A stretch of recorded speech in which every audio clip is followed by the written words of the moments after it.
બનાસકાંઠાના ધાનેરામાં ભાજપ નેતાનું વિવાદિત નિવેદન સામે આવ્યું। ચૂંટણી પ્રચાર દરમિયાન ભગવાન પટેલનું વિવાદિત નિવેદન, વોટ નહીં આપો તો પાઇપલાઇનમાં પાણી નહીં આવે। ભાજપ નેતાએ મતદારોને જાહેરમાં આડકતરી ધમકી આપી। 150 કરોડની પાઇપલાઇન નાખી છે, પાણી આવવું બાકી છે, મત નહીં આપો તો કામ માટે ગાંધીનગર પગ નહીં ઉપડે। આ પ્રકારનું નિવેદન ભાજપના નેતાએ આપ્યું।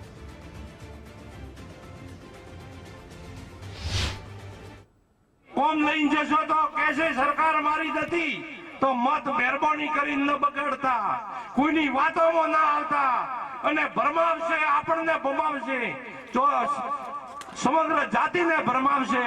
કોઈ પણ વાતમાં આવ્યા વગર મિત્રો પછતાવાનો વારો ન આવે અને વારે ઘડી ભૂલ કરીને તો તમારા કામ કરવા અમારા પગ ગાંધીનગર નહીં ઉપડે। આ તમને સ્પષ્ટ કહું, હજી ભૂગળો પડ્યા પોણી માંથી નોખ્યા।